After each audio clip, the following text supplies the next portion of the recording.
Darkness swallowed the white sands of Tularosa Basin, the moon a sliver too weak to betray the small figure stumbling across the dunes. Samuel Redsky's bare feet kicked up plumes of gypsum dust. With each desperate stride, his lungs burning his vision, tunneling to a single point of focus, the ridge ahead, where mesquite shadows promised cover he wouldn't reach in time. The horses behind him sounded like thunder wrapped in malice. Three riders, their laughter cutting through the September night like broken glass. A gunshot cracked the air. Sand exploded 2 feet to Samuel's left. The boy pitched forward, 8 years old and 20 pounds too light, his shirt soaked through with blood that wasn't all his own. The men closing in were the casual cruelty of those who'd done this before. Their leader, a thick-shouldered brute with a scar splitting his left eyebrow, spurred his mount faster. Another shot. Closer. Samuel's legs gave out. He hit the sand face first, tasting copper and salt, and the bitter certainty of what came next. Crawling now, fingernails clawing at earth that offered no mercy, no purchase, no salvation. The horses circled. Boots hit the ground with dull thuds. Spurs jingled. Someone coughed and spat. The scarred man cocked his pistol, the sound impossibly loud in the sudden stillness. Then a different gunshot split the night, and the man to the scarred leader's right folded sideways off his horse, clutching his thigh, screaming. Cole Garrison emerged from the shadow of a boulder, 30 yards out, his rifle barrel, still smoking, his limp, pronounced as he closed the distance with a predator's patience.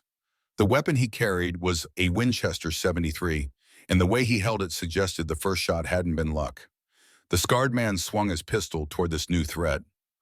Cole's voice carried across the sand, low and steady, the kind of tone that made smart men reconsider their choices. My partner's in those rocks with a Winchester. You boys got about 5 seconds to decide if tonight's the night you die for Jack Brennan's money. No partner existed. No Winchester waited in the rocks. But the desert darkness was vast, and fear was a poison that spread fast among men who knew they weren't the only predators hunting these dunes. The scarred man's eyes darted to the boulder field, to his wounded companions still screaming, to the small fortune Brennan had promised for delivering the boy. Cole began counting. 5. The math was simple. Unknown number of rifles in the dark. One boy worth maybe $50. Their lives worth considerably more. 4. The wounded man was trying to mount his horse, failing, cursing in a steady stream. 3. The scarred man holstered his weapon, grabbed his companion by the collar, and hauled him onto a saddle. They rode hard toward Red Hollow dust, trailing behind them like the coward's flag it was. Samuel hadn't moved. Couldn't move. The sand beneath him was cold now. Or maybe that was shock setting in, stealing the heat from his small body. Cole approached slowly, a rifle lowered but ready. He'd seen enough frightened creatures, animal and human, to know that cornered things bite. Easy now, son. Nobody's going to hurt you anymore.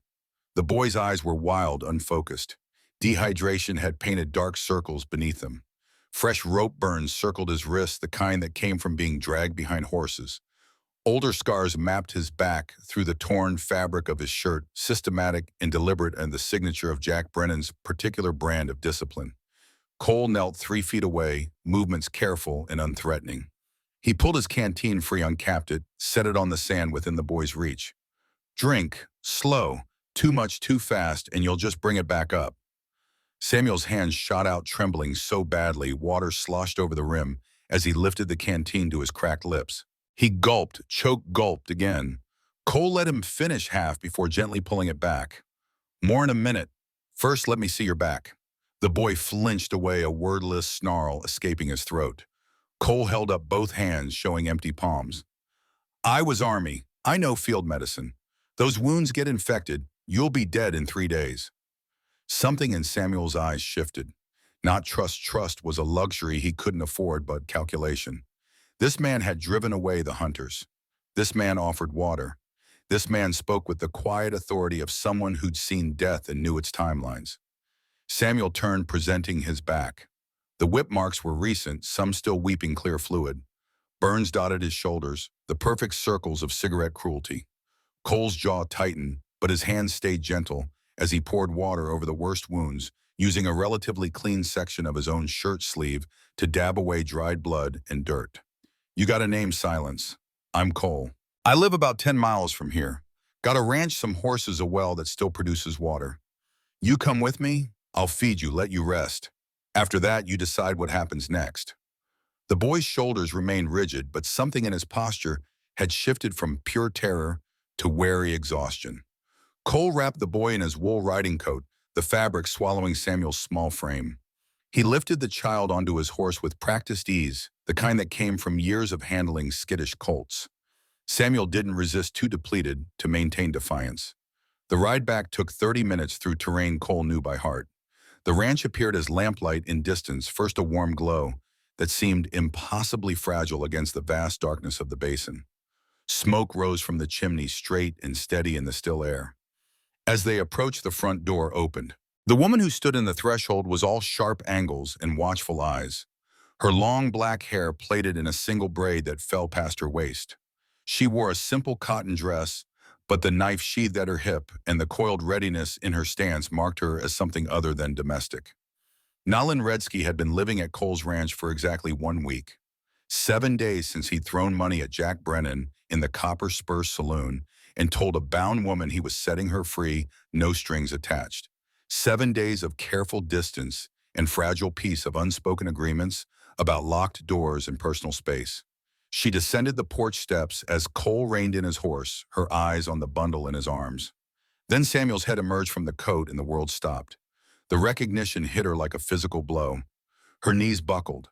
A sound escaped her throat, something between a gasp and a wail, raw and ancient and terrible. She caught herself against the porch rail, hand white-knuckled on weathered wood. Cole dismounted, holding Samuel steady. The boy's eyes had opened focus now, and the moment they found his sister's face, every wall he'd built shattered. Nalin. Her name barely a whisper, but it carried 2 years of grief and the impossible weight of a child who'd believed himself alone. She ran, not walked, not stumbled, but ran with the desperate speed of someone reclaiming what death had stolen. Her arms wrapped around her brother before Cole could even lower him from the saddle, pulling him against her chest with enough force to make the boy gasp. She was speaking in Apache now, words tumbling out too fast for Cole to follow, even if he'd understood the language. Her face was pressed against Samuel's hair, tears streaming unchecked as she rocked him, her body shaking with sobs that seemed to come from somewhere deeper than lungs. Samuel's small hands fisted in her dress, holding on with the grip of the drowning. They stood that way for long minutes, reunited siblings in the lamplight, the mathematics of their survival incomprehensible and precious. Cole held the horse's reins and gave them space, his own throat tight with something he couldn't name. When Nalin finally pulled back enough to look at Samuel's face, her hands were trembling as they traced his features as if confirming his solidity. They told me you were dead. Crow said you fell, said your body wasn't worth retrieving. Samuel's voice was hoarse, damaged. I tried to find you every day, but the soldiers were everywhere, and then Crow's men caught me, and they put me in the basement with the others. Her face went rigid. What others? So many. 20, maybe more. Children, all, Apache, some Mexican. We sort ore all day. They brand us so we can't run. He turned, and even through the coat, the raised flesh on his shoulder was visible. Nalin looked at Cole, then really looked at him, and something passed between them. An understanding. This was bigger than one rescue, one boy. This was systematic and ongoing, and somewhere in Red Hollow, 20 more children were sorting ore by lamplight, their small hands bleeding their futures, a darkness that would consume them completely. Cole hitched his horse and followed them inside. The ranch house was modest, a single large room with a sleeping alcove sectioned off by a curtain, a stone fireplace, and a table that had seen better decades. Nalin settled Samuel near the fire, refusing to release his hand even as she moved. Cole filled a pot with water, set it to boil. From a shelf, he retrieved the medical kit he'd carried since his cavalry days, the leather case worn, but its contents meticulously maintained. Bandages, carbolic acid, laudanum needle and thread. The boy needs Doc McKenzie. Those wounds could go septic. Nalin was already working her movements, practiced and efficient. From a pouch at her belt, she produced dried plants Cole didn't recognize, crushing them between her palms and adding them to the hot water. The scent that rose was sharp and medicinal, something between sage and mint, but earthier. My mother taught me, this will fight infection better than your white man's medicine. Cole didn't argue. He'd seen enough frontier remedies that worked to know formal education wasn't the only path to healing. While Nolan tended her brother's wounds, Cole stepped outside and sent a ranch hand to fetch Doc McKenzie from his homestead 5 miles south. The old physician was the only medical care within 50 miles, and he owed Cole more than a few favors.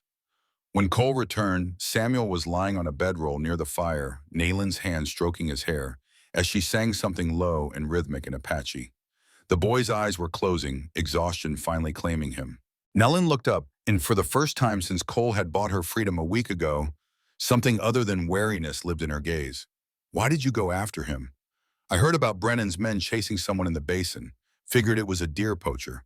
When I saw it was a child, you could have died. Could have. Didn't.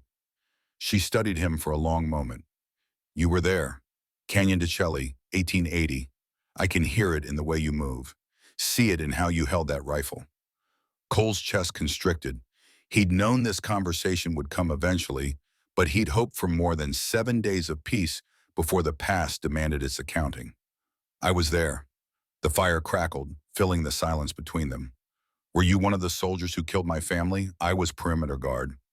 I heard the screaming. I didn't go into the main encampment. I didn't fire on women or children. He paused, forcing himself to continue.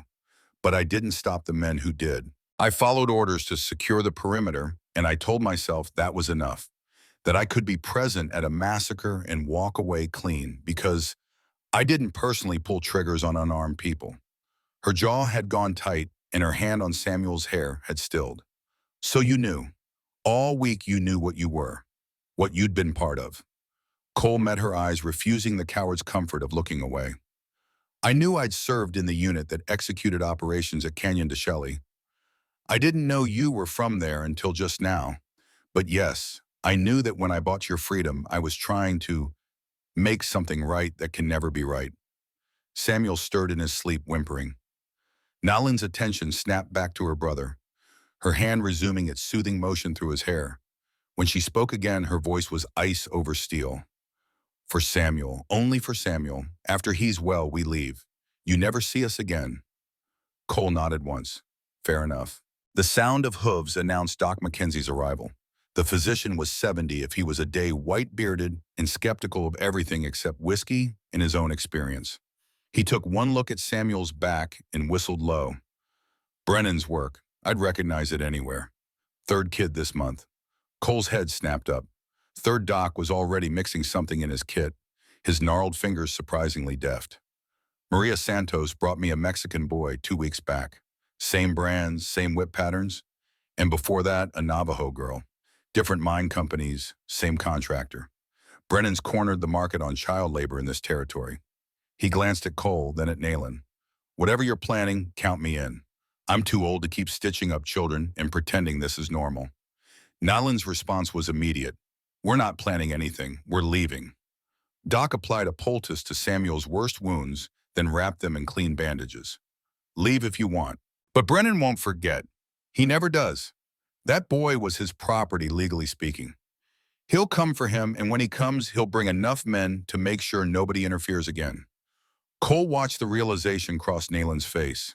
They couldn't run far enough or fast enough. Brennan had connections across the territory, and a fugitive Apache woman with a branded child would be reported by every sheriff and settler who saw them. Doc McKenzie packed his kit, accepted the coffee Cole offered, and settled into a chair with the air of a man who'd decided to stay a while. There's more you should know.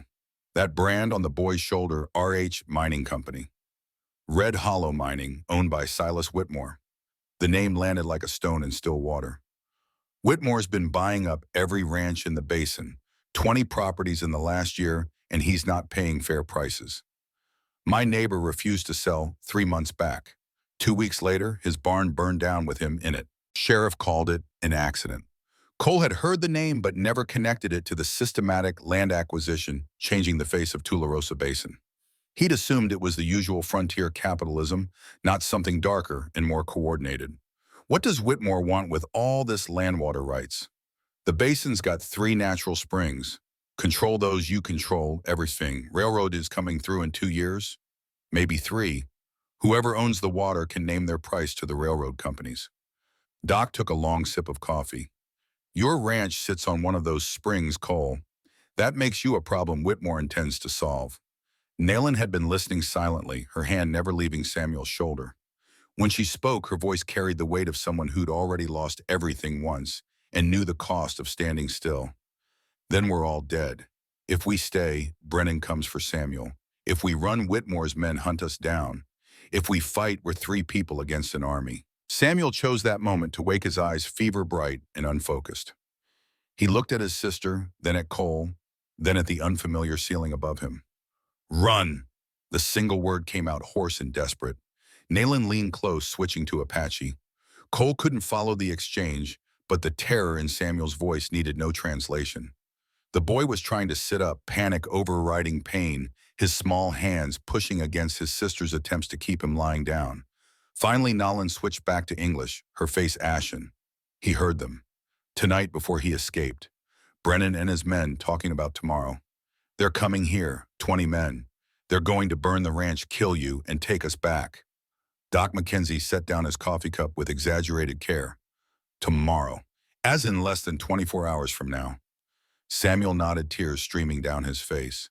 Brennan said, make it loud, make it a lesson. Said, kill the Indian whore and the crippled soldier, make sure nobody else tries to be a hero. The room went silent except for the fire's crackle and Samuel's labored breathing. Cole stood, walked to the window, and looked out at the darkness that had suddenly become tactical terrain. 20 men was too many to fight head-on, but too few to be a proper military unit. They'd come confident, expecting an easy target. That confidence could be weaponized. We don't have to win. We just have to make it expensive enough that they quit. Doc Mackenzie raised an eyebrow. You got a death wish, I don't know about Cole. Turned, and something in his face made the old physician sit back. I got a ranch worth defending, child who deserves better than Brennan's basement, and about 16 hours to turn this place into something those men will regret attacking. Nellen had been watching him, her expression unreadable. When she spoke, it was measured and calculating. You know tactics, military thinking, but you don't know how to disappear, how to hit from shadows, how to make 20 men afraid of 3. Cole tilted his head, listening. Apache don't win by standing and fighting.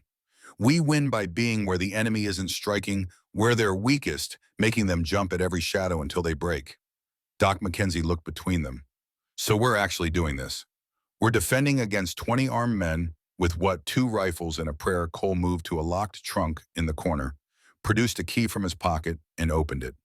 Inside, carefully maintained, were his cavalry-issue weapons, a second Winchester, 2 Colt revolvers, ammunition boxes, and something else wrapped in oilcloth. He unwrapped it carefully. The Spencer repeating rifle had seen action from the Civil War through the Indian campaigns.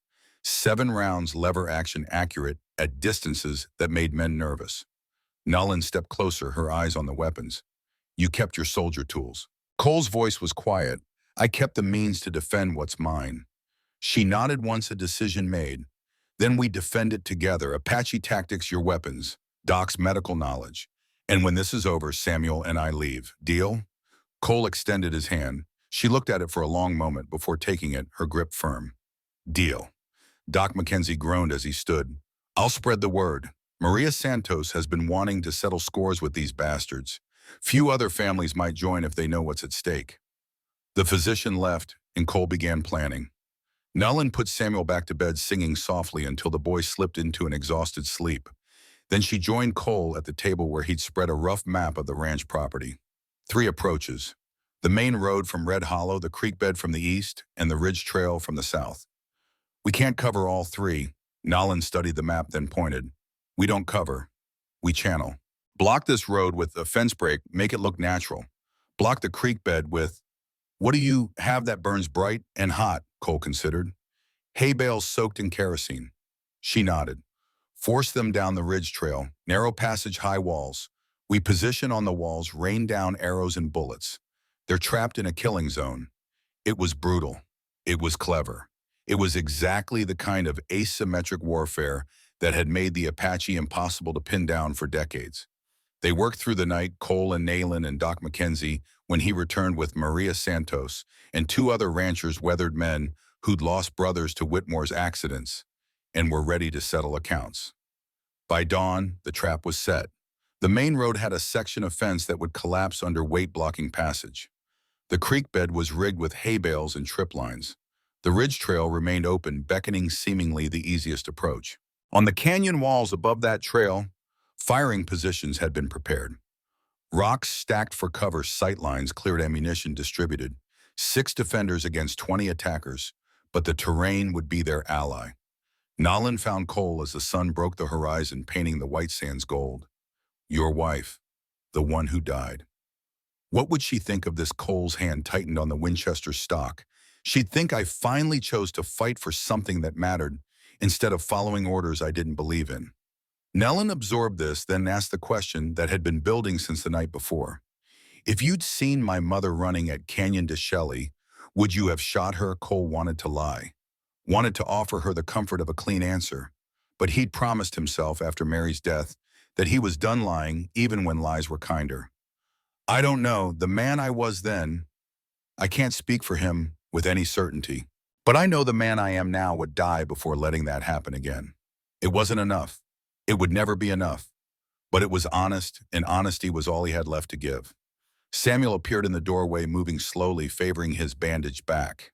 He looked at the armed men and women preparing for battle at the canyon wall, bristling with hidden positions, at his sister and Cole standing together over a map. Are we going to die? Cole knelt to the boy's level. Not if I can help it, son. Samuel studied his face with the unsettling directness of children who'd learned early to read adults for signs of truth or deception. Brennan told us you always die if you fight back. That's why none of the other children try to run. Nalen's voice was fierce as she joined them. Brennan lied. Fighting back is the only reason we're alive. The only reason you're standing here instead of in that basement. The boy considered this, then nodded. Can I help? Cole and Nellen exchanged glances. You can stay in the root cellar with the other children. Keep them calm. Keep them quiet. That's the most important job. Samuel's small shoulders straightened. I can do that. By mid-morning, 5 more families had arrived, word having spread through the network of ranchers and settlers who knew Whitmore's pattern. 15 adults total, plus 8 children who would shelter in the root cellar beneath the ranch house. The odds were better. Still bad, but better. Maria Santos, a Mexican widow who ran the general store in Red Hollow, had brought her late husband's rifle and a determination that made even the hardened ranchers uncomfortable. She found Nolan checking bowstring tension on an Apache shortbow. I heard what you did to Brennan's men last year, the ones who tried to take you the first time. Nolan's hand stilled. I survived. Maria's smile was sharp as broken glass. You put one in the hospital for 3 months and made the other 2 afraid to sleep without checking under their beds. That's more than surviving. That's sending a message. She paused, then added quietly, my husband refused to sell to Whitmore. They found his body in a ditch 2 weeks later. Sheriff said it was bandits. I know better. Nalen met her eyes. Then today we send a different message. The sun climbed higher, burning off the morning cool. Every defender took positions, checking weapons, adjusting sight lines, settling into the particular tension that precedes violence. Cole walked the perimeter once more, making final adjustments. Doc McKenzie had set up a field hospital in the ranch house, bandages and instruments laid out with grim efficiency. The old physician caught Cole's arm as he passed. I've known you 3 years, watched you rebuild this place from nothing, never seen you care about anything except keeping your head down and your past buried. Cole waited. Whatever changed in the last week, it looks good on you. Before Cole could respond, a shout came from the western lookout. Riders, multiple hostiles approaching. Everyone froze, then moved with practiced speed to their assigned positions. Children filed into the root cellar, Samuel the last to descend, his face pale but set with determination. Cole took position on the canyon wall, Nalen beside him. Below the ridge trail stretched empty and inviting. 23 riders appeared on the horizon, backlit by the noon sun. They moved with the casual confidence of men who'd done this before and expected no real resistance. Jack Brennan led them, his scarred face visible even at distance. Captain James Thornton rode beside him, military posture unchanged even in civilian clothes. The rest were a mix of professional guns and desperate men who'd take Whitmore's money and not ask questions. Cole watched them approach the block main road, saw confusion as they discovered the collapsed fence. They circled to try the creek bed. The kerosene-soaked hay bales ignited right on schedule, flames jumping 20 feet high, thick black smoke making the passage impossible. That left the ridge trail. Brennan led them toward it exactly as planned. The narrow canyon walls rose 40 feet on either side, creating the perfect funnel. The riders entered single file, still confident but now wary. When the first man reached the midpoint, Nalin gave a sharp whistle. Arrows flew first, silent and deadly. 3 riders went down before the gunfire started. Then the defenders opened up with rifles, the canyon walls amplifying the sound until it seemed like 100 guns firing instead of 15. Brennan's men scattered trying to retreat, but Maria Santos and her people had closed the canyon entrance behind them with a wagon they'd rolled into place. Trapped. The defenders held the high ground, could pick their shots, reload and cover. The attackers were exposed, their horses panicking, trampling men who'd fallen. It wasn't a battle. It was a slaughter wearing the skin of self-defense. 5 minutes of hell, and then Brennan's men broke completely. Those who could ride smashed through the wagon barricade, fleeing back toward Red Hollow. Those who couldn't ran on foot, weaponless and terrified. The canyon floor held bodies. 10 men down, dead or dying. The rest scattered to the 4 winds. Cole descended carefully, rifle ready, checking each fallen man. Most were dead. 2 were wounded badly enough that survival was uncertain. One was the scarred man from the night before, clutching a stomach wound and cursing with impressive creativity. Brennan himself had fled, coat on fire, from a lucky shot near the hay bales. Thornton had stayed mounted and escaped in the initial chaos. The defenders emerged from their positions, faces grim with what they'd done and what it meant. Killing an abstract was one thing. Bodies bleeding into New Mexico dirt was another. Maria Santos looked at the carnage and spat. They came for murder. They got justice. Doc McKenzie was already moving among the wounded attackers, his physician's oath forcing him to tend even men who'd come to kill them. Cole helped, knowing that each man they saved was a witness, proof that the defenders had fought only as hard as necessary. Nolan found Cole as he was dragging a wounded man toward the ranch house. This isn't over. Brennan's alive. Thornton's alive. They'll bring more men. Cole knew she was right. They'd won the battle by surprising confident men with prepared defenses. Next time the attackers would come ready for a real fight. We've got maybe 48 hours before they regroup. We use that time to get the children somewhere safe, fortify what we can, and find leverage. What kind of leverage? The kind that makes powerful men vulnerable. Evidence witnesses something that forces them to back off or face consequences bigger than they can threaten away. Samuel emerged from the root cellar, followed by the other children. He looked at the bodies, at the blood soaking into white sand, and his small face remained eerily calm. Did we win? Cole knelt beside him. We survived.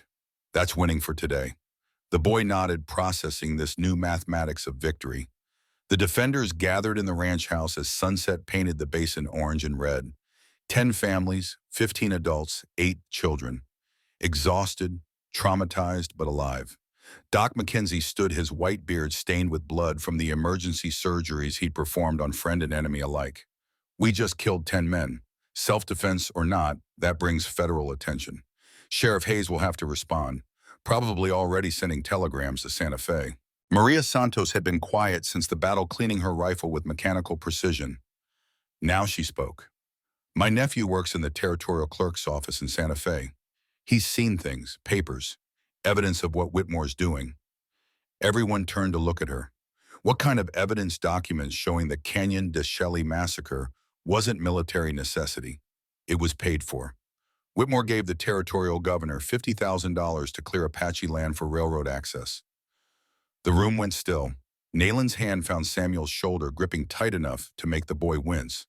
Cole's voice was carefully controlled. Your nephew has proof of this. Maria nodded. Written orders, payment receipts, witness statements from soldiers who were there.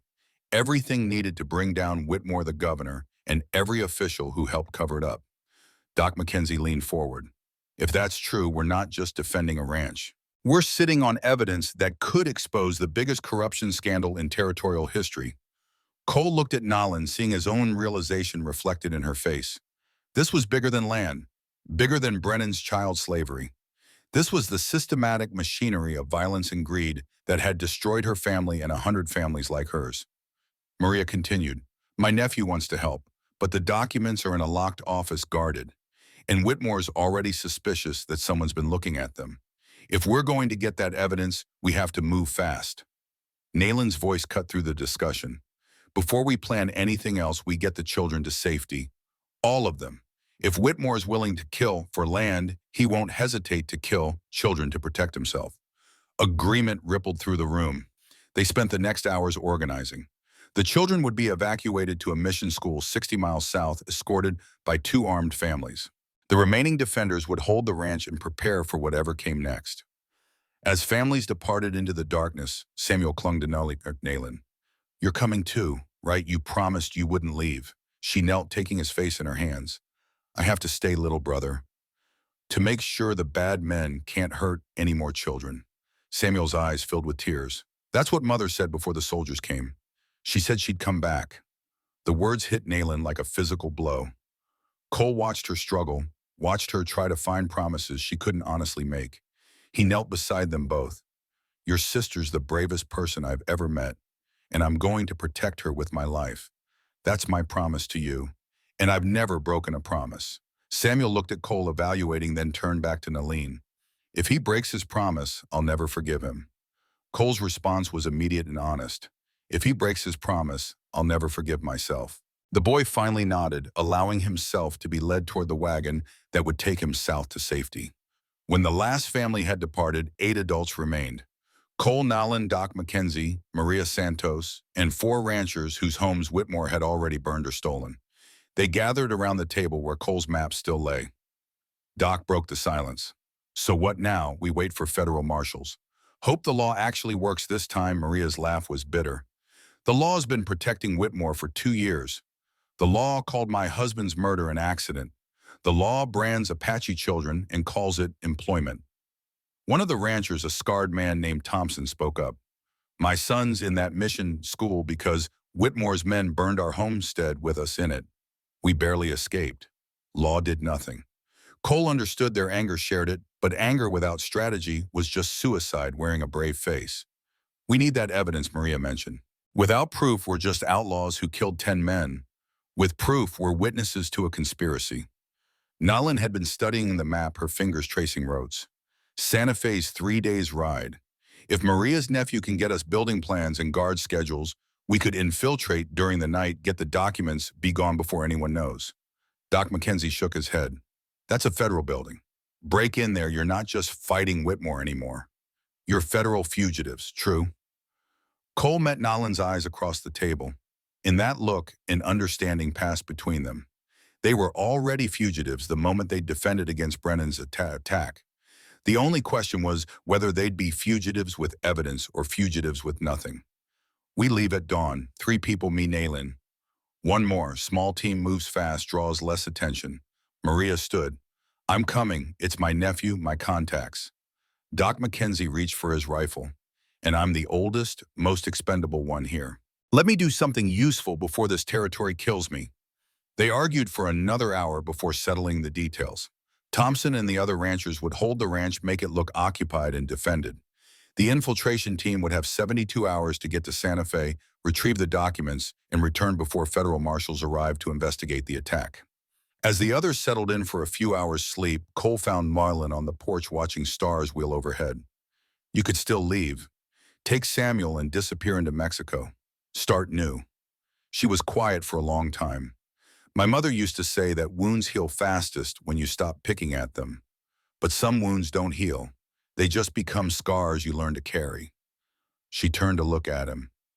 "For 2 years I've been running, hiding, surviving but not living. Today, for the first time, I fought back. And it felt right." Cole understood. He'd spent 3 years after Canyon de Chelly trying to bury himself in work and silence, trying to forget. It had never worked. "When we get those documents, when this is over." "What then?" Nayland smiled, sad and knowing. "Then we see if peace is possible, or if we're too broken to build anything that lasts." The sound of hooves made them both turn. A wagon rolled up in the pre-dawn darkness, Maria Santos at the reins. Beside her, wrapped in blankets, sat Samuel. Nayland was on her feet, instantly rushing toward the wagon. How Maria climbed down, her face apologetic but unyielding. "I intercepted them 5 miles out. The boy wouldn't stop crying, saying you'd promised never to leave him. The families escorting him were good people, but they understood. Some bonds can't be broken by well-meaning distance. Samuel climbed down carefully, his wounded back still tender, and walked to his sister. His voice was steady despite the tears. I came back. The bad men need to pay for what they did, and I need to help make that happen. Nolan knelt before him, torn between protecting him and honoring his courage. Little brother, this is dangerous, I know, but I'm not helpless, and I'm not leaving you again. Cole stepped forward, his hand on Samuel's shoulder. Then you stay, but you follow orders, no arguments, no exceptions. Samuel nodded, and for the first time in 2 years, something like hope flickered in his eyes. Maria handed Nolan a small packed food water, the wooden horse they'd carved together, for the road, and for after when he needs reminding that people keep their promises. The night deepened. Tomorrow they would ride toward evidence that could destroy Whitmore's empire or get them all killed. But tonight they had survived. They had fought back. And they had proven that even broken people could build something worth defending. Cole watched the stars and thought about Mary's suicide note about the man she'd said he'd become. That man had died today in the canyon, buried under the weight of the choice to protect rather than destroy. The man who remained was uncertain of his shape, but he knew one thing: he'd found something in this basin worth the cost of becoming. Nalen's hand found his in the darkness. Tomorrow we ride. Tomorrow they would ride toward justice or death, and neither of them knew which would arrive first. Dawn came too fast, painting the basin in shades of copper and ash. Cole saddled 3 horses, while Nolan prepared provisions for a journey that would demand speed over comfort. Doc McKenzie checked his medical kit one final time, his gnarled fingers moving with the efficiency of decades. Samuel watched from the porch, his small frame wrapped in a blanket against the desert morning chill. The boy's eyes tracked his sister's movements, with the intensity of someone who'd learned that people vanished when you stopped watching. Maria Santos arrived with her nephew's latest telegram clutched in her fist. The paper trembled as she read aloud. Documents moved yesterday. New location: Silas Whitmore's private office, 3rd floor territorial building. Security doubled. Window of opportunity closing. Cole absorbed this, recalculating. A private office meant tighter security, but also less traffic, fewer witnesses. The 3rd floor offered challenges for entry and escape, but height could be an advantage if they planned correctly. How long until your nephew can get us building layouts? Maria's expression darkened. He stopped responding 6 hours ago. Last message said someone was asking questions about who'd been accessing records. The implications settled heavy. Either Maria's nephew had been discovered, or he'd gone to ground, or something worse had happened in Santa Fe while they prepared. We ride anyway. Even if we're walking in blind, those documents are the only leverage we have. Nolan finished tying their supplies, her movements economical and sure. Blind walking gets people killed. We need intelligence backup plans, extraction routes. Doc McKenzie cleared his throat. I know a woman in Santa Fe, runs a boarding house near the plaza. She owes me for delivering her daughter 20 years back. We can stage from there, gather information before we move. It was something. Not much, but something. Cole nodded, swinging into his saddle. The leather creaked, familiar and grounding. Samuel stepped off the porch, moving toward his sister. You're leaving without saying goodbye. Nalen's face softened in ways Cole had never seen. She dismounted, knelt before her brother, taking his small hands in hers. I will come back. That's not goodbye, that's a promise.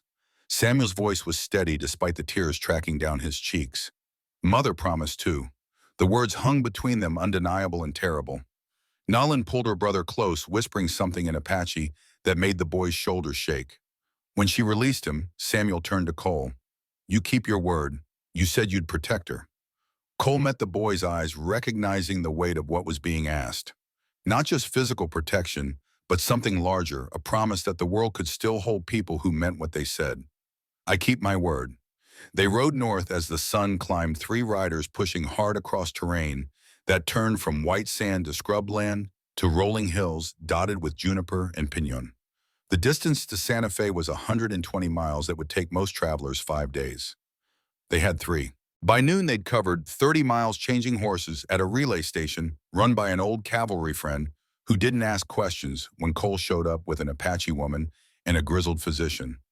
The fresh mounts cost them most of their ready cash, but speed mattered more than money now. They made camp that night in a box canyon that offered protection and concealment. Doc Mackenzie's bones protested the hard riding, but the old man refused to slow their pace. Nellen prepared a cold meal while Cole scouted their perimeter. When he returned, she was sitting apart from the fire, her knife out working at something in the dim light. He settled nearby, close enough to speak quietly, but far enough to respect the distance she maintained. "What are you making?" She held up her work, a small wooden horse, rough carved, but recognizable, the kind of toy a child might treasure. "For Samuel. When we get back, something to hold when the nightmares come." Cole watched her hands move the knife blade, catching starlight as it shaved wood in precise curls. "You're good at that, my father taught me. Said idle hands make worried minds and worried minds make mistakes." She paused, studying the emerging shape. "He was carving the day the soldiers came. A bear for my youngest sister. He never finished it." The silence that followed was heavy with ghosts. Cole had learned over the past week that Nalen's grief came in waves, long stretches of focused control, punctuated by moments when the past crashed through her defenses. "I'm sorry" doesn't cover it. Never will. But I'm sorry anyway. Nalen's hand stilled. "You say that like you personally pulled triggers. But you didn't, did you? You stood guard while others murdered families, and you told yourself that following orders was the same as being innocent. The accusation was accurate enough to draw blood." Cole had spent 3 years dissecting his own complicity, finding new ways to condemn himself, but hearing it from someone whose family had died while he watched the perimeter carried a different weight. "I was 24. I'd been in the cavalry 2 years. My captain said we were protecting settlements from raids. We were heroes," he said, "keeping civilizations safe from savagery." He looked up at stars that didn't judge, didn't care. "Took me 6 months after Canyon de Shelley to understand I'd been part of something that had nothing to do with protection. By then I'd mustered out, bought this ranch with my discharge pay, tried to bury what I'd seen." Nalen resumed carving her knife, biting deeper. "And now you're writing to steal documents that might prove your captain was a murderer, that the government you served paid for genocide. What does that make you, someone trying to be better than I was? That's all any of us can do." She considered this, then held out the partially carved horse. "Finish this. My hands are tired, and you need something to do besides brooding." Cole took the wood and knife, surprised by the trust implied in the gesture. The carving was delicate work requiring patience and precision, qualities he'd cultivated in other contexts but never applied to creation. They worked in companionable silence, passing the horse back and forth, each adding details the other had missed. By the time Doc Mackenzie woke for his watch shift, the toy was finished, a running Mustang, with its mane flying beautiful in its simplicity. Nalen tucked it carefully into her pack. "Samuel will love it." The second day's ride brought them through mountain passes where autumn had already stripped the aspens bare. They stopped only to water the horses and choke down hard biscuits that tasted like regret and determination. Late afternoon found them approaching Albuquerque's outskirts. They skirted the town, avoiding main roads where federal marshals might be stationed. News of the ranch attack would have reached authorities by now, and descriptions would be circulating. Doc Mackenzie's connection lived another 40 miles north, but they'd pushed the horses hard and needed to let them rest. They made camp in an abandoned homestead, walls standing, but roof collapsed, evidence of the territory's harsh mathematics. While the horses grazed and Doc dozed, Nalen scouted the perimeter. She returned with information that made Cole's chest tighten. 4 riders camped 3 miles south, professional armed, watching the road north. Whitmore's men or federal marshals. She shrugged. "Does it matter? Either way, they're between us and Santa Fe." Cole studied the failing light, calculating distances and timelines. They could try to slip past in darkness, but if they were spotted, the chase would end badly. Or they could wait, lose precious hours, and hope the riders moved on. Maria Santos had been quiet most of the journey, lost in thoughts about her nephew and what his silence meant. Now she spoke with sudden urgency. "My nephew mentioned a contact. Another clerk woman named Sarah Hartwell. Works in the land office, has access to building records. If we can reach her, she might help. Where's Santa Fe? Lives above a bakery on San Francisco Street." That was helpful if they could reach Santa Fe, which required getting past the riders watching the road. Nalen's voice cut through his planning. "I can draw them off, lead them east while you and Doc ride north. By the time they realize I'm not who they're looking for, you'll be in Santa Fe." "Absolutely not. We stay together. She fixed him with a look that reminded him she'd survived 2 years on her own before their paths crossed. Together, we're slow, obvious, easy to catch. Separated, we're problems they have to solve individually. That's basic tactics. She was right, and Cole hated it. But before he could argue further, Doc McKenzie groaned awake, his face gray with pain. Something's wrong. Left side. Can't breathe right. Cole moved fast, helping the old man sit up, pressing careful fingers against his rib cage.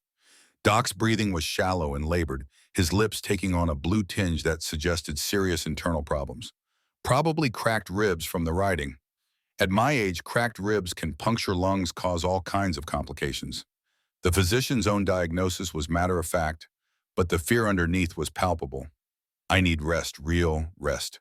Not a night on cold ground, but a bed in time to heal. Their timeline had just collapsed. Doc couldn't ride hard, possibly couldn't ride at all without risking his life. And carrying him would slow them impossibly. Maria's voice was steady despite the catastrophe unfolding. I'll take him to my sister's place, 20 miles east. She'll hide him, care for him. You two continue to Santa Fe. Doc started to protest, but a coughing fit stole his words. When it passed, blood flecked his lips. Punctured lung. Probably happened yesterday, been getting worse. He looked at Cole with the clarity of a man who'd spent 50 years reading bodies' stories. I won't make it to Santa Fe, but you can. Get those documents. Make this count for something. The decision was made for them by biology and time. Maria helped Doc onto his horse, the old man barely able to stay upright. They would ride east while Cole and Nayland pushed north. Before she left, Maria pressed a piece of paper into Cole's hand. Sarah Hartwell, bakery on San Francisco Street. Tell her I sent you. Tell her it's about her brother. What about her brother? Maria's smile was grim. He died in one of Whitmore's mines. She's been looking for proof ever since. They parted as darkness fell. Two groups riding opposite directions, each carrying pieces of a desperate plan that was fracturing before it fully formed. Cole and Nayland rode through the night, pushing their horses to the edge of endurance. The riders watching the road never saw them slip past 3 miles to the east, moving through terrain too rough for casual patrols. By dawn of the third day, Santa Fe's adobe buildings appeared on the horizon, golden in the early light. The territorial capital sprawled across hills, a mix of ancient Pueblo architecture and newer American construction that spoke to the collision of cultures defining New Mexico. They entered the city separately, Cole by the northern road and Nayland through the eastern market district, where an Apache woman would draw less immediate attention among the diverse crowd of traders. The bakery on San Francisco Street was easy to find, its ovens already burning the scent of fresh bread, making Cole's empty stomach clench. He tied his horse in the alley and entered through the side door Maria had specified. Sarah Hartwell was 35 and angular, her movements efficient as she pulled loaves from the oven. She looked up as Cole entered, and something in her face suggested she'd been expecting trouble for a long time. Maria Santos sent me. It's about your brother. Sarah set down her bread paddle with exaggerated care. Upstairs, 5 minutes. Don't let anyone see you go up. Cole climbed narrow stairs to a small apartment above the bakery. The space was spartanly furnished but meticulously clean, every surface organized with the precision of someone who controlled what little they could. Nayland arrived 10 minutes later, having circled the block twice to ensure she wasn't followed. Her eyes met Cole's, and the relief of seeing each other alive and free was mutual and unspoken. Sarah joined them, bringing coffee and yesterday's bread. She studied them both with the assessing gaze of someone who'd learned to read people for survival. Maria said you are going after Whitmore, said you need building plans and guard schedules.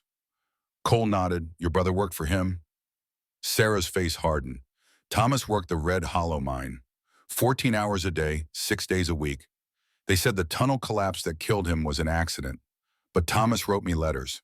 He knew the supports were failing, told his foreman was ignored because fixing them would slow production. She pulled out a wooden box, opened it to reveal carefully preserved letters. He died so Silas Whitmore could profit an extra $1,000. So yes, I'll help you destroy him. The building plans she provided were detailed, hand-copied from public records, but annotated with information that could only come from someone who'd studied them obsessively. Guard rotations, entry points, structural weaknesses. Whitmore's office is here, 3rd floor west corner. 2 guards outside his door, more in the building. Security changed after Maria's nephew started asking questions.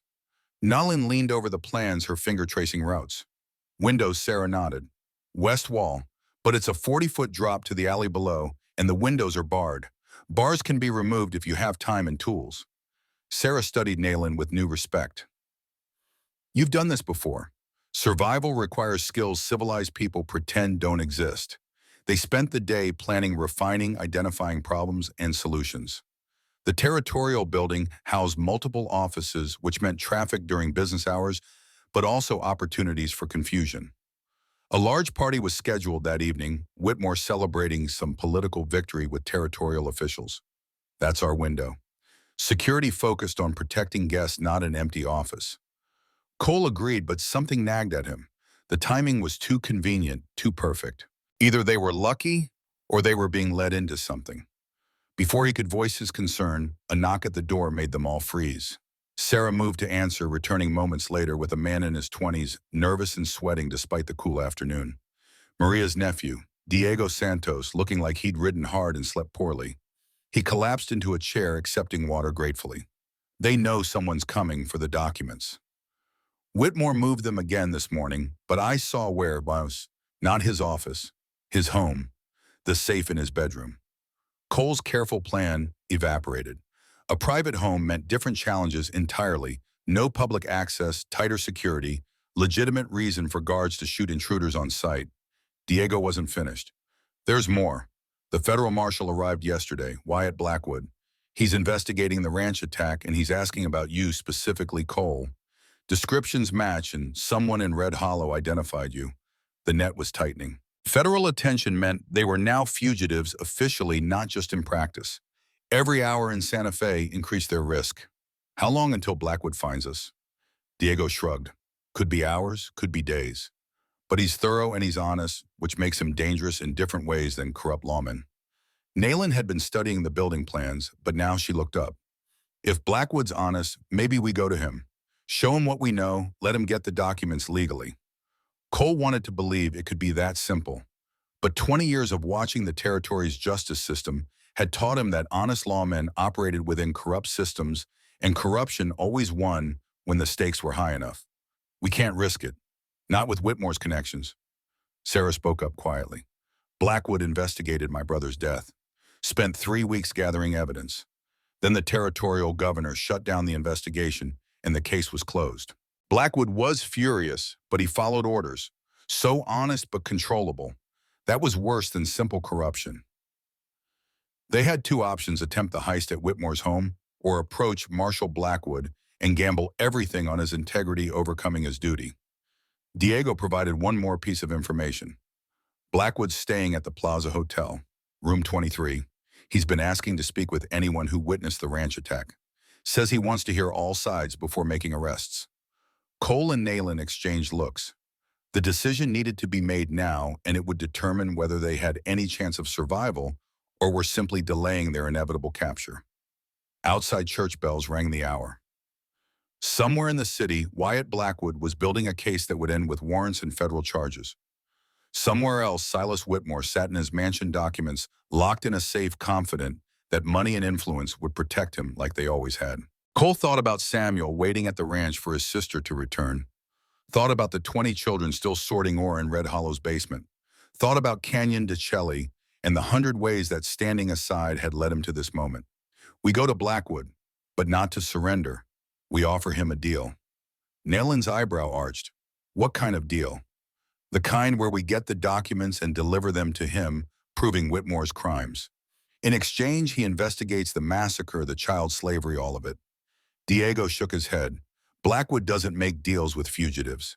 He's legendary for his refusal to negotiate. Then we don't negotiate. We give him a choice: be part of the solution or be part of the cover-up. Men like Blackwood live on their reputations. Threaten that and they listen. It was risky. It was possibly stupid. But it was also the only play that didn't end with them shot or hanged. Sarah stood. I'll arrange a meeting. Neutral ground. Tonight, after the party starts and Whitmore's distracted. She paused at the door. My brother believed in the law. Died believing his complaints would matter, that someone would listen. I've spent 2 years learning he was wrong. But maybe Blackwood's different. After she left, Nolan moved to the window, watching the street below, with the vigilance that had kept her alive. This is a mistake. We should take the documents and run. Mexico's 3 days south. We could disappear. Cole knew she was right to be cautious. But running meant abandoning Samuel, abandoning the other children, abandoning any chance that things might actually change. I'm tired of running. Tired of watching from the sidelines while bad men win because good men don't risk enough. His own words surprised him. 3 years ago, he'd chosen the ranch specifically because it offered isolation from exactly these kinds of moral choices. Now he was riding toward them deliberately. Nellen turned from the window. At Canyon de Chelly, you followed orders and told yourself it wasn't your responsibility. Now you're making decisions that could get us both killed. That's growth, I suppose, even if it's suicidal growth.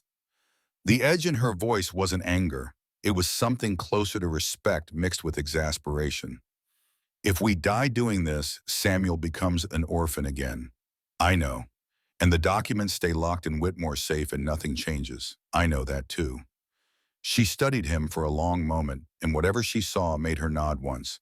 Then we meet your honest marshal, and we see if honesty is enough. The afternoon crawled past with agonizing slowness. They took turns sleeping, eating the food Sarah brought, and rehearsing what they'd say to Blackwood. Every sound from the street below made them tense hands moving toward weapons that wouldn't help if federal marshals kicked down the door. As sunset painted the city orange and gold, Diego returned with news. Blackwood had agreed to meet, but insisted on bringing a deputy. The location was a warehouse near the rail yard, public enough that an ambush would be difficult, but private enough for honest conversation. Cole suspected a trap, but couldn't identify a better alternative. They'd ridden 120 miles, watched Doc McKenzie ride away, possibly dying, and burned every bridge behind them. Forward was the only direction left. They reached the warehouse after dark, approaching from different angles, Nolan covering Cole from a rooftop 50 yards away. If this was an ambush, at least one of them might escape to warn the others. The warehouse was exactly what Diego had described, mostly empty, a few crates stacked against walls, enough shadows to hide threats, but enough open space to see them coming. Wyatt Blackwood stood in the center of the space lamplight, catching the federal marshal's badge pinned to his vest. He was 45 and weathered with the careful posture of someone who'd survived by never fully relaxing. His deputy, younger and nervous, kept one hand near his holstered weapon. Cole entered with his hands visible and empty. Marshal Blackwood, appreciate you taking this meeting. The lawman's face was unreadable. Cole Garrison, wanted for questioning in connection with 10 deaths at a ranch outside Red Hollow. You know I could arrest you right now. You could, but you came alone except for one deputy, and I'm guessing you are curious about what I have to say. Otherwise, we'd be having this conversation in a cell. Blackwood's expression didn't change, but something flickered in his eyes. Talk fast. My curiosity has limits. Cole laid it out. The child slavery, Whitmore's land grabs the systematic violence, covering up a conspiracy that reached the territorial governor's office. He didn't mention the documents yet, didn't reveal his entire hand. When he finished, Blackwood was silent for a long moment. That's quite a story. You have proof, working on it. The marshal's laugh was bitter. Son, I've been a lawman 30 years. I've heard every excuse, every justification, every tale about corrupt officials and innocent fugitives. You know what I've learned, guilt comes in degrees, but the law only recognizes two categories: arrested or free. Cole felt the conversation slipping away. Then arrest me, but before you do, answer one question. Did you investigate a mining death 2 years ago? Thomas Hartwell Blackwood's face tightened. I did. Clear negligence, possibly criminal. Case was shut down by the governor's office before I could complete my investigation. White, you know why. Same reason cases always get shut down when powerful men are involved. Money influenced the old boys network that runs this territory. Cole took a step closer. What if I told you I could prove the governor ordered Canyon de Chelly massacre for financial gain, that the same network that protected Whitmore after your mining investigation is built on genocide and child slavery? The marshal's hand moved to his weapon, not drawing but ready.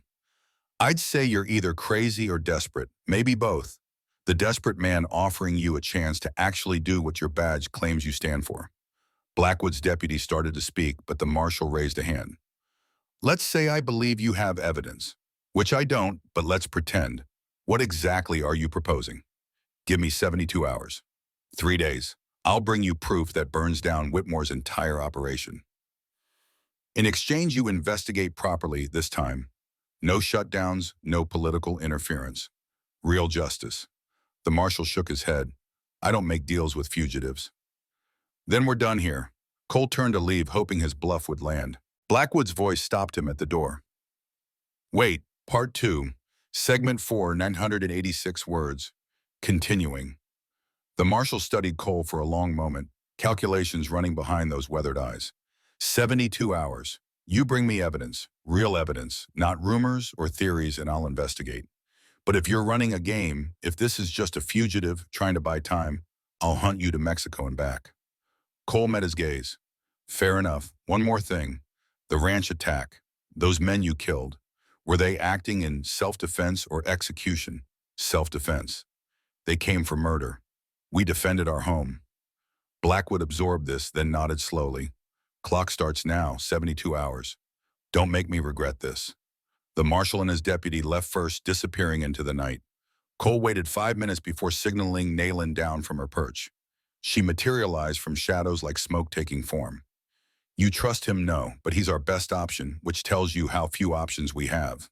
They returned to Sarah's apartment through back alleys, avoiding main streets, where witnesses might remember an Apache woman and a limping white man traveling together. The city was alive with evening activity, cantinas, spilling music and laughter shops closing for the night, the eternal rhythm of people living lives that didn't include desperate fugitives and impossible missions. Sarah was waiting with fresh information from Diego. Whitmore's party is in full swing.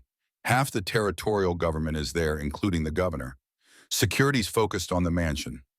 Nolan spread the building plans across the table one more time, which means his office downtown is vulnerable. If the documents are really in his home safe, like Diego said, there might be copies in the office. Or something else we can use. It was thin reasoning, but they were working with thin materials. Cole studied the plans, finding new details he'd missed earlier. 3rd floor west corner. 2 guards outside the door, Diego said. But there's a maintenance shaft here, runs from the basement to the roof. Narrow, probably barely wide enough for a person, but it bypasses the guards entirely. Sarah leaned in. That shaft is for chimney access in winter. It'll be filthy, possibly unstable. And it opens into the hallway, not the office itself. One problem at a time. They spent another hour refining the plan. Cole would enter through the maintenance shaft while Nalin created a distraction at street level. Nothing violent, just enough commotion to draw guard attention away from the building's interior. Sarah would watch from the bakery, ready to signal if federal marshals or Whitmore's men approached. Diego would stay clear, his position as a clerk too valuable to risk on a direct operation. But he provided one last piece of intelligence. Whitmore's safe. If it's the same model as his office safe, it's a Yale 1880. Combination lock, 4 numbers. Supposedly unpickable. Cole had cracked Yale safes during the war, military and intelligence work that seemed like another lifetime. The skills were rusty but retrievable. How long to crack it? 10 minutes if I'm lucky, 30 if I'm not. Nolan's voice was flat. You won't have 30 minutes. Guards rotate every hour. If you're in that office when the next shift comes, you're caught. So I'll be lucky. They moved out separately as midnight approached. The party at Whitmore's mansion was loud enough to hear from 6 blocks away, the sound of people who believed themselves untouchable, celebrating their invulnerability. Cole reached the territorial building from the north, entering through a service entrance Sarah had indicated would be unlocked. The basement was exactly as described, damp, dark, and smelling of old paper and mildew. The maintenance shaft was barely visible, a narrow opening behind a stack of crates. He squeezed into the shaft, his broad shoulders scraping against walls never designed for adult passage. The climb was vertical, metal rungs slick with decades of soot and grease. Each movement made noise, small sounds that seemed enormous in the confined space. 3rd floor took 5 minutes of careful climbing. The shaft opened into a hallway through a panel that hadn't been properly secured.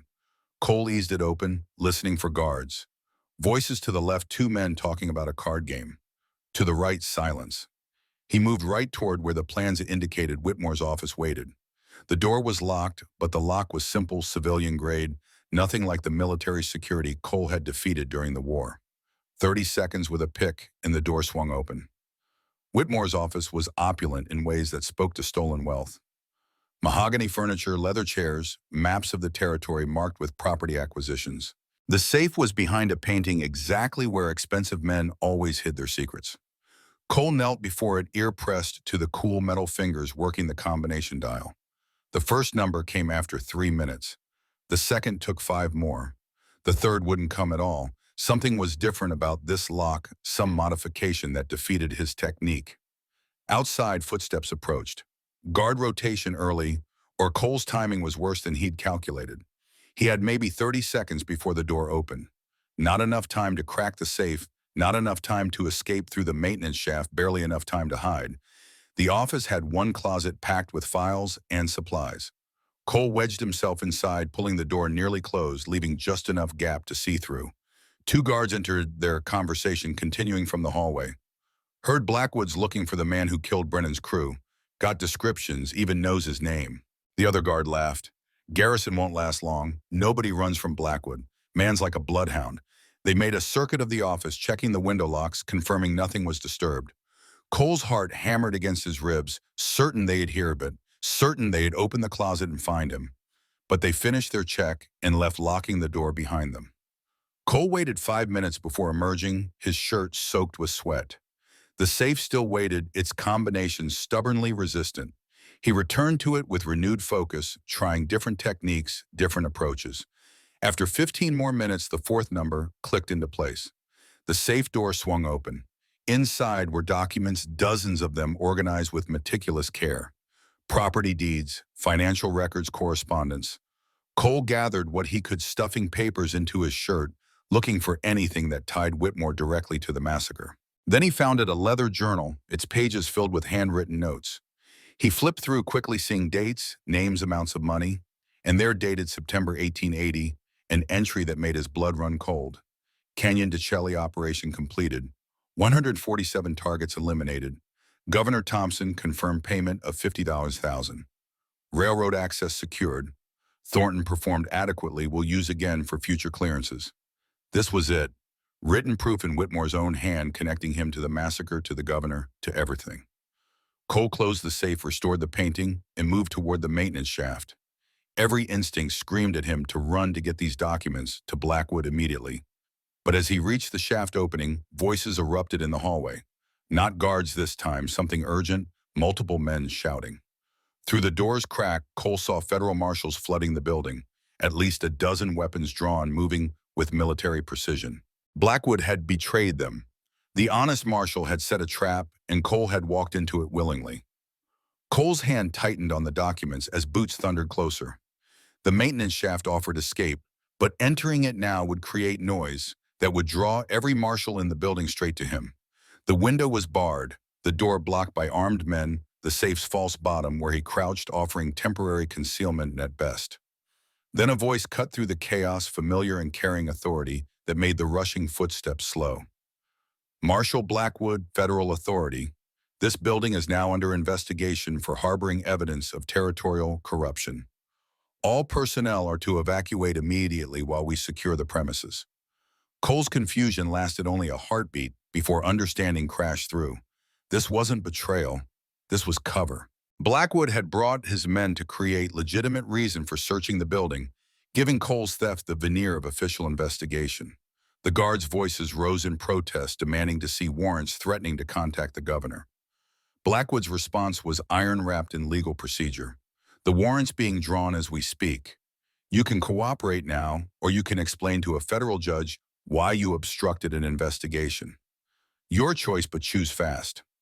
The commotion moved toward the stairs, guards being herded out by marshals who knew exactly how to apply pressure without crossing into illegal detention. Within 5 minutes, the building had emptied except for the marshals conducting their search. Cole waited another 10 minutes before emerging from the safe's hidden compartment. His shirt bulged with stolen documents, the journal pressed against his ribs like a second heartbeat. The hallway was clear. He moved toward the maintenance shaft, every nerve screaming warning, certain this was still a trap somehow. A marshal appeared from a side office, young and startled. Their eyes met for a frozen moment. The deputy's hand moved toward his weapon, training overriding whatever orders Blackwood might have given. Cole's hand was faster, catching the deputy's wrist before the gun cleared leather. They grappled silently, neither wanting to alert others, both knowing discovery meant complications neither could afford. The deputy was 20 years younger, but Cole had desperation in the high ground. He swept the younger man's legs, controlled the fall to minimize noise, and struck once with precision that spoke to training the cavalry had burned into his muscle memory. The deputy went limp. Not dead, just unconscious, his breathing steady, but his participation in tonight's events concluded. Cole dragged him into a closet, arranged him in a position that suggested he'd been ambushed, rather than overpowered in fair combat. Then he entered the maintenance shaft, descending as fast as the narrow space allowed. The basement was chaos marshals, searching through old records, creating the thorough mess that would justify their intrusion to any oversight committee. None of them looked at Cole as he emerged from behind the crates, his stolen clothes and coating of soot making him appear like just another marshal doing dirty work. He walked out the service entrance into night air that tasted like temporary freedom. Nolan materialized from shadows 2 blocks away, her expression tight. "I saw the marshals arrive. Thought Blackwood had sold us." Cole showed her the documents, the journal, everything that had cost them so much to acquire. "He gave us cover, made our theft look like official investigation. Now we've got 72 hours to make this count before the story unravels." They returned to Sarah's apartment through routes that avoided even the possibility of surveillance. The baker was waiting with food and worry in equal measure. Diego arrived minutes later, breathless and excited. "Blackwood's locked down the territorial building. He's claiming suspicion of embezzlement, conducting a full audit of every office, including Whitmore's. The governor's furious, but can't interfere without looking guilty himself." Nolan spread the documents across the table, organizing them with practiced efficiency. Property deeds showed the pattern: ranchers refusing to sell, then dying in convenient accidents, their land acquired by Whitmore for fractions of value. Financial records traced money from Whitmore to the governor, payments labeled consulting fees that no consulting could justify. And the journal. The journal was a confession written by a man who'd never expected to face consequences. Each entry a catalog of crimes committed with bureaucratic precision. Sarah read through them with shaking hands, stopping at an entry from 2 years prior. Thomas Hartwell becoming problematic. Complaints about mine safety reaching Santa Fe. Arrange accident. Make it look like tunnel collapse. Standard severance to family should prevent questions. Her brother's murder planned and executed, reduced to 3 sentences and a reminder to pay blood money.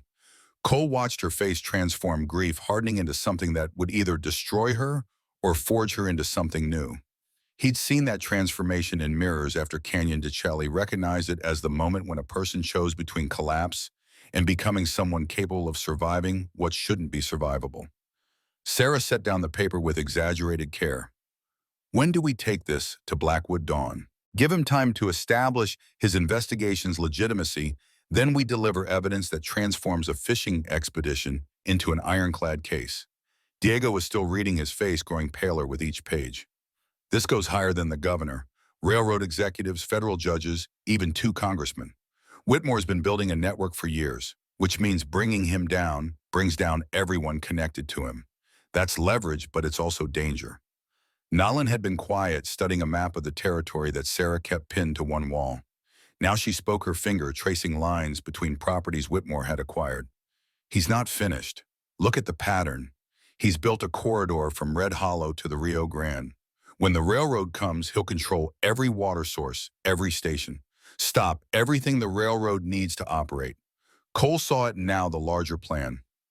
Whitmore wasn't just stealing land. He was positioning himself to become the most powerful man in the territory, essential to the railroad's success, untouchable because bringing him down would threaten millions in railroad investment. They have 3 days before Blackwood's protection expires.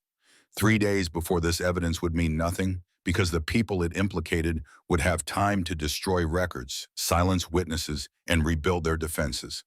We need more than documents. We need Whitmore himself in federal custody, unable to coordinate the cover-up. That's not our job. We give Blackwood the evidence, let him make arrests. Nayland shook her head. You trust him that much? After how many honest lawmen have looked the other way while Whitmore killed and stole? Sarah's voice cut through their argument. Diego, where is Whitmore right now? Still at his mansion. Party's winding down, but he'll be there until morning at least.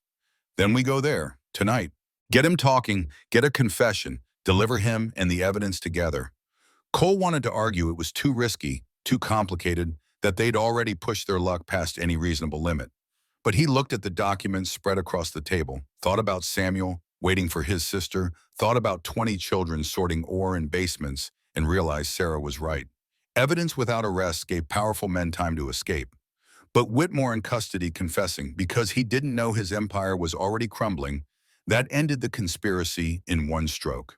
How do we get into a mansion with private security and a party full of witnesses? Sarah smiled, and it wasn't a kind expression. I used to cater events before my brother died. I know those houses know how they work. Service entrance, kitchen staff, delivery schedules. We go in as hired help, get close to Whitmore, make him talk. It was insane enough to work, which meant it was likely insane enough to fail spectacularly. They spent the remaining night hours preparing. Sarah produced server uniforms from her catering days, altered them to fit Cole and Nayland well enough to pass casual inspection. Diego forged delivery papers for a champagne order that Whitmore's staff would be expecting. As dawn broke, they moved toward the mansion on the hill where the territorial elite lived, behind walls that separated them from the consequences of their greed. The estate sprawled across 5 acres gardens and courtyards surrounding a 3-story adobe structure that mixed Pueblo architecture with imported Eastern opulence.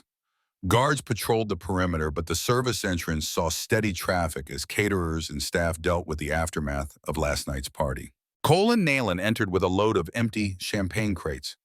Their faces lowered their movements, those of tired workers too focused on labor to be threats.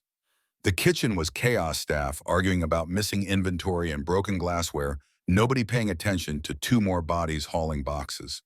They moved deeper into the house following the layout Sarah had sketched from memory. Whitmore's study was on the 2nd floor private and removed from the public spaces where the party had occurred. The hallway outside was empty, morning light slanting through windows that overlooked gardens where workers trimmed roses and swept paths. Cole tried the door, found it locked, and was reaching for his picks when it swung open from inside. Silas Whitmore stood in the doorway, immaculate even at dawn, his eyes sharp and alert despite the late night. Behind him, Captain James Thornton rose from a chair, hand moving to the pistol at his hip. The moment of recognition was mutual and electric. Whitmore's face transformed from surprise to something that might have been respect, if respect could carry that much malice. "Mr. Garrison, I wondered if you'd be clever enough to come here, and you brought the Apache woman. How convenient." Thornton moved to block the door's other side, trapping Cole and Nayland in the frame. His voice carried the flat affect of someone who'd killed often enough that it had become routine. "Blackwood told us to expect something. Didn't think you'd be stupid enough to walk into a trap."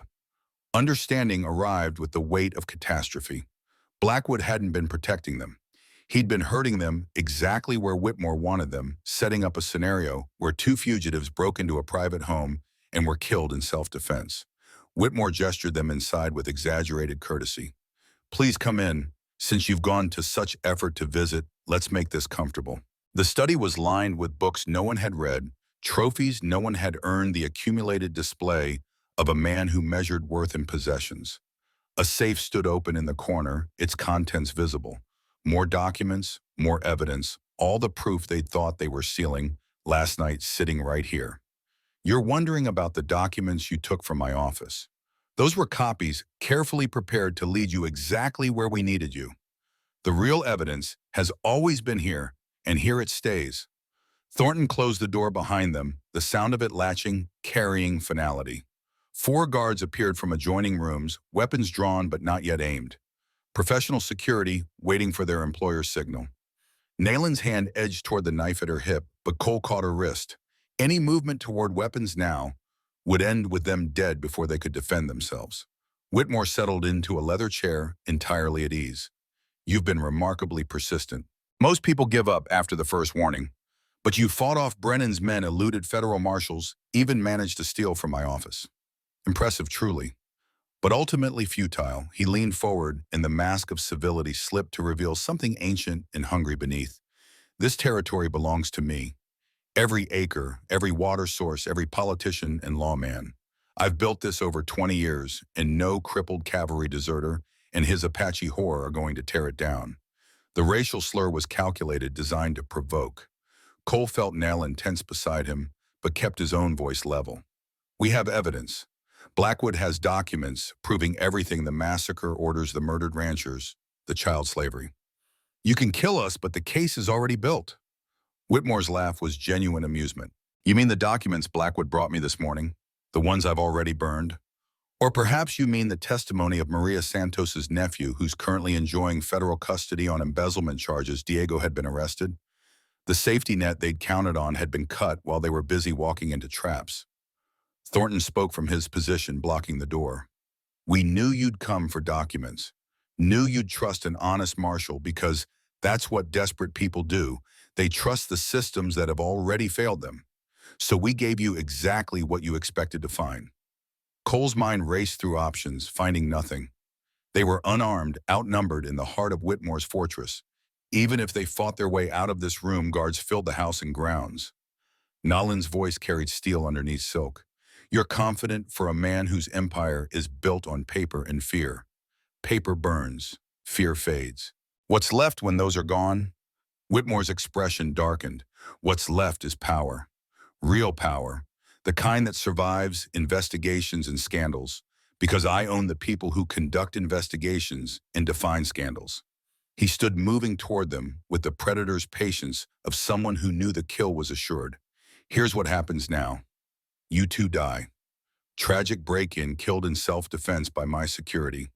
The documents you stole, forgeries obviously planted by Apache terrorists trying to destabilize territorial authority. Your ranch already seized for unpaid taxes.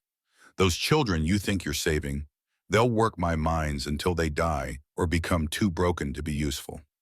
Each word was a hammer blow, systematically demolishing every hope they'd carried into this confrontation. And that boy Samuel, he'll disappear into the same system that produced his sister. Maybe in 10 years he'll be standing where you are now, realizing that fighting back was always pointless. It was the mention of Samuel that shifted something in Nalene.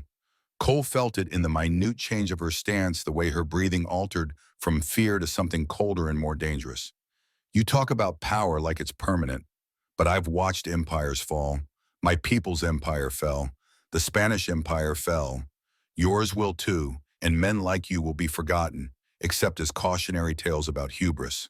She took a step forward, and though 4 guards had weapons, and she had only words, Whitmore unconsciously stepped back. You want to kill us? Do it. But know this, we're not the last.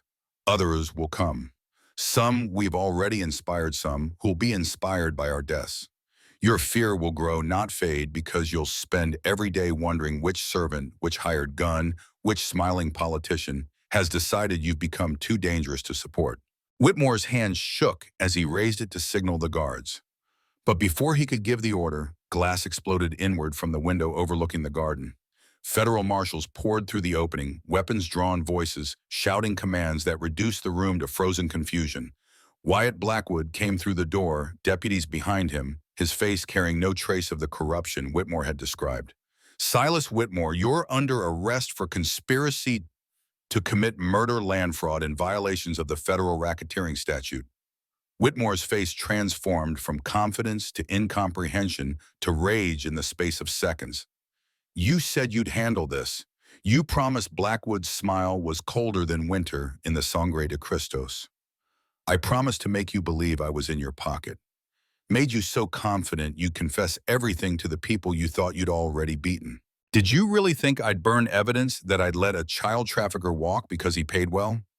The marshal produced a small device from his pocket at Metal and Wire, something technological that Cole didn't immediately recognize. Edison's new recording phonograph. Been in that wall safe since yesterday, capturing every word. You just confessed to ordering Canyon DeCelli, to murdering Thomas Hartwell, to everything. And unlike documents, this is your voice, your words, unambiguous and damning. The recording had been the trap, but not for Cole and Nayland. They'd been bait dangled to make Whitmore reveal himself completely confident in his power and willing to monologue like villains do when they think they've won. Thornton moved for his weapon, but 3 deputies had rifles aimed at his chest before his hand reached the grip. The captain froze, calculating odds, finding nothing favorable. You'll never make this stick. The governor is already in federal custody. Arrested at dawn, apparently he's very eager to testify against you in exchange for leniency. The whole conspiracy was collapsing in real time, each arrest triggering the next. The network Whitmore had spent 20 years building, dissolving as its members scrambled to save themselves. Guards who moments ago had been ready to kill on Whitmore's command now stepped back suddenly. Civilians who knew nothing, saw nothing would swear in court. They were just doing their jobs. Blackwood's deputies moved through the house with practiced efficiency, securing rooms, confiscating documents, transforming a private mansion into a federal crime scene. The marshal approached Cole and Nolan, his expression unreadable. "You two are still fugitives. Still killed 10 men at that ranch.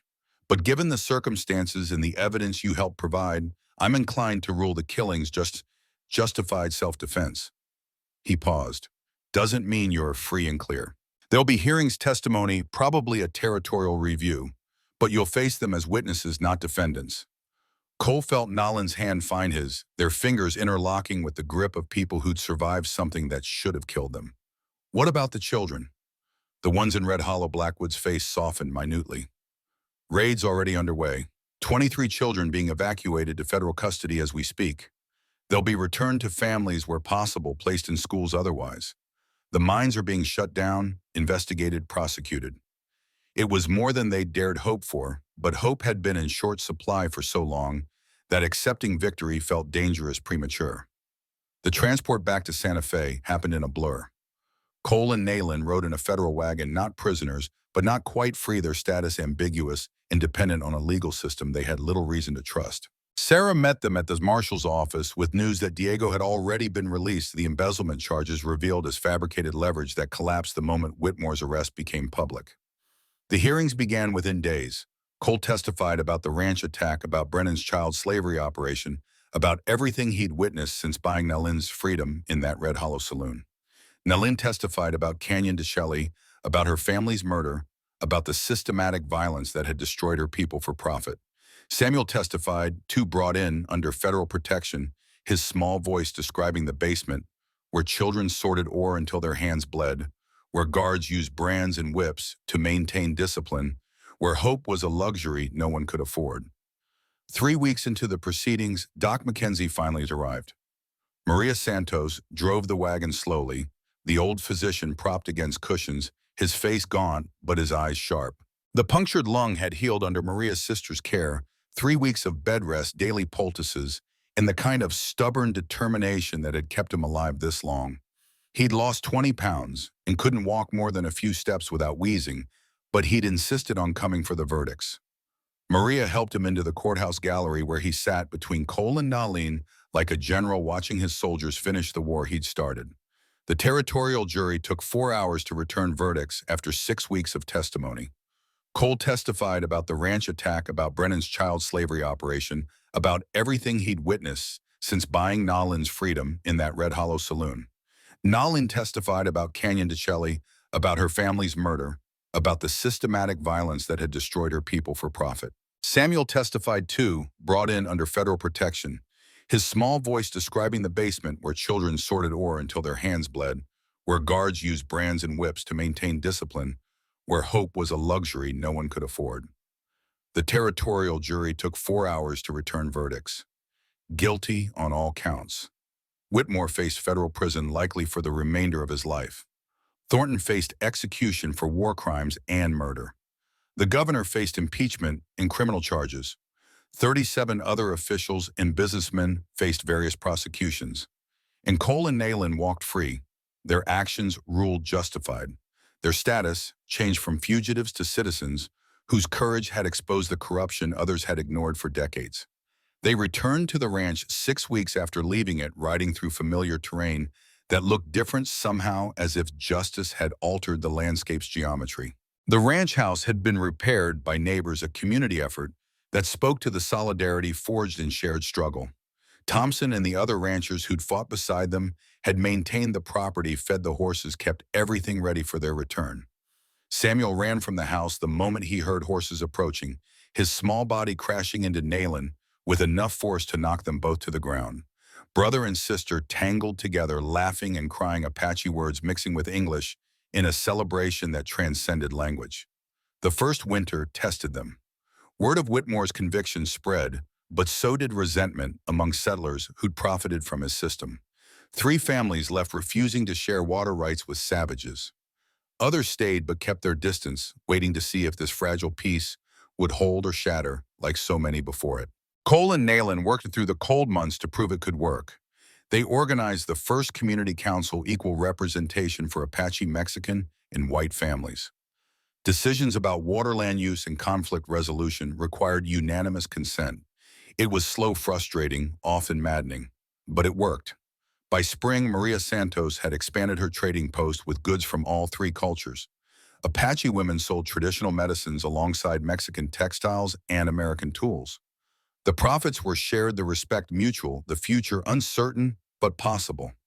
The integrated school opened that fall with 12 students. Samuel, now 9, and remarkably composed for someone who'd survived what he had helped translate when Apache children struggled with English.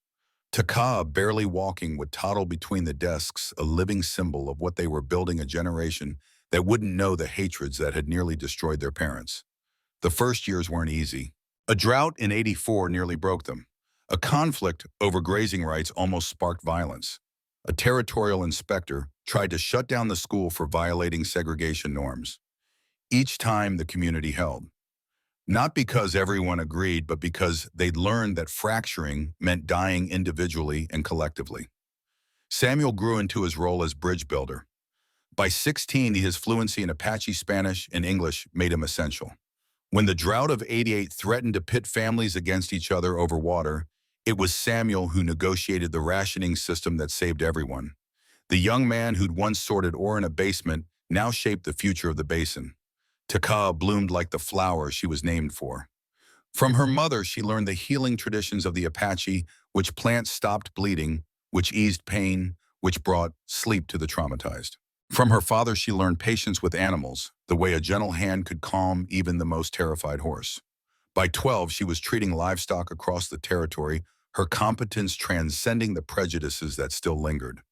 Doc Mackenzie lasted 7 more years, long enough to see the school graduate its first class, long enough to deliver Nayland and Cole's second child, a son they'd named Thomas, after the physician and Sarah Hartwell's brother. He died in his sleep at 83, surrounded by 3 generations of people whose lives he'd touched. They buried him on the ridge overlooking the basin, where wildflowers bloomed each spring and wind carried messages between the living and the dead. His headstone bore a simple inscription: "He healed bodies and helped heal a broken land." Months became seasons. The ranch prospered as Cole's horse breeding reputation grew, as Nolan's healing practice drew patients from across the basin, as Samuel grew taller and stronger and started smiling without needing a reason. The territorial government reformed under federal oversight. New officials replaced those who'd been arrested. Laws changed protections, strengthened oversight, increased. It wasn't perfect, systems never were, but it was better, measurably and tangibly better. Spring arrived with wildflowers blooming across the basin, purple and yellow against white sand, a riot of color where emptiness had been. Nolan laughed when she saw them, the first time Cole had heard her laugh, with pure joy. She knelt among the flowers, touching petals with reverent fingers. "My mother said wildflowers are survivors. They wait through drought and fire, dormant, but not dead, and when conditions finally allow, they explode into beauty that makes you forget they were ever buried." Cole joined her, his leg protesting the kneeling, but his heart insisting. "Wildflower Ridge, that's what we'll call this place." She looked at him, tears streaming down her face, but they were different tears than those she'd shed in grief. These carried hope and possibility, and the radical audacity of believing tomorrow might be better than yesterday.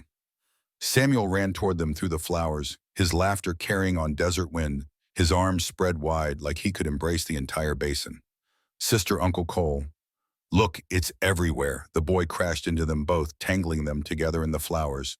3 people who'd survived what should have killed them, learning to live instead of merely survive.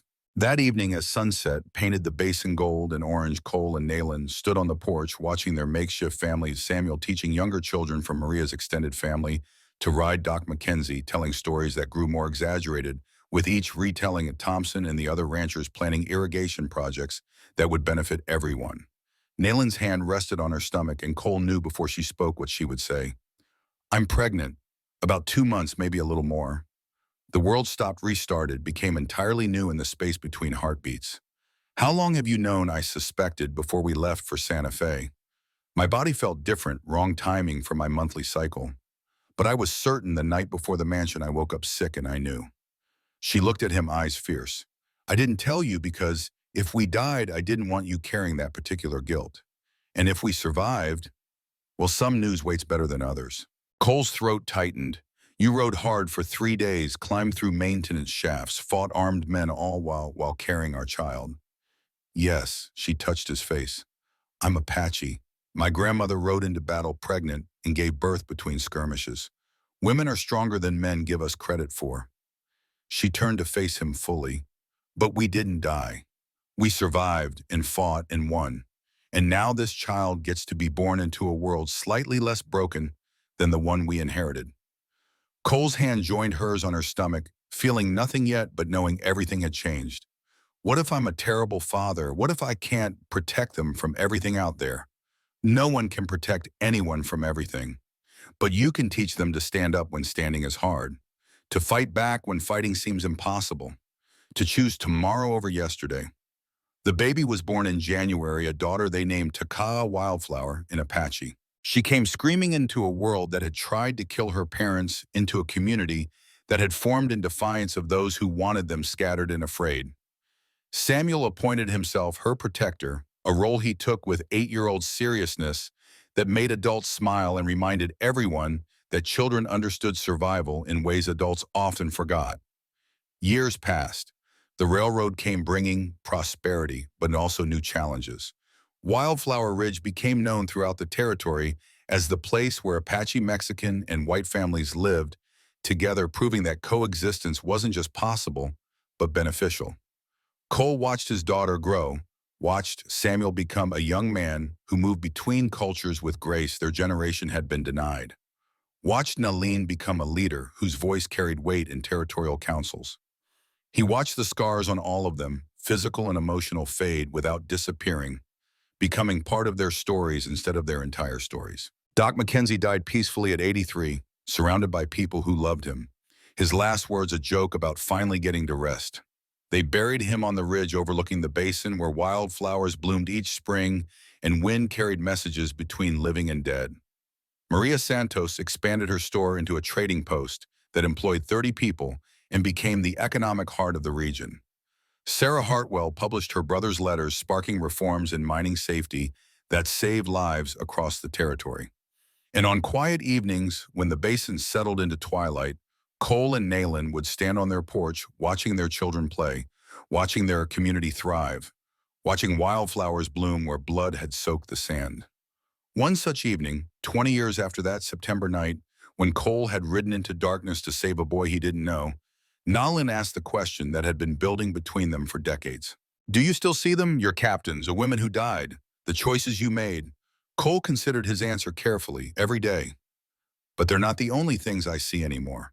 I see Samuel graduating from that integrated school we built. I see Taka learning Apache healing traditions from you. I see this community we helped create, imperfect, but trying. He took her hand, calloused from decades of work, but still capable of gentleness. The past doesn't disappear, but it stops being the only story we tell. As darkness settled over Wildflower Ridge, lights appeared in windows across the basin. Each light represented a family, a story, a choice to keep going despite everything that said stopping would be easier. Samuel rode up with Taka, both of them laughing about something only siblings found funny. They were heading into town for a dance leave stretching before them, full of possibilities their parents had fought to make real. Nalen watched them go, then turned to Cole. We did this. We built something that lasts. We survived long enough for others to build on what we started. That's all anyone can do. The wind carried the scent of sage and wildflowers, the eternal smell of a desert that killed and nurtured in equal measure. Somewhere in the darkness, coyotes called to each other, and somewhere further still, trains rolled toward futures no one could predict, but everyone hoped would be better. Cole thought about the man he'd been standing guard while horror unfolded, following orders, because questioning them seemed harder than obedience. He thought about the man he'd become, someone who'd learned that the hardest fights were the ones worth having, that standing up mattered even when success seemed impossible. He thought about Nolan, who'd chosen to see his potential instead of just his past, who'd risked everything to save her brother and ended up helping save a community. Most of all, he thought about the wildflowers that bloomed each spring, proving that even in the harshest environments, beauty could emerge from the places where pain had taken root. The desert blooms not, despite the fire, but because of it. Nellen's voice echoed her words from years ago, and Cole realized she wasn't talking about flowers anymore. She was talking about them, about everyone who'd survived trauma and chosen to build anyway, to love anyway, to hope anyway. They stood on their porch as stars emerged, two people who'd found each other in darkness and built a light that still burned decades later. Tomorrow would bring new challenges, new battles, new choices between giving up and pushing forward. But tonight they had this proof that broken people could heal, that enemies could become family, that justice was possible, even when the powerful seemed untouchable. Tomorrow they would wake and tend their horses, heal their community's wounds, teach their children that the past informed the future without dictating it. But tonight they simply stood together and watching their legacy bloom across a basin that had once held only emptiness and despair, now filled with laughter and light and the radical possibility that things could actually get better. The wildflowers would bloom again come spring. They always did, and that was enough.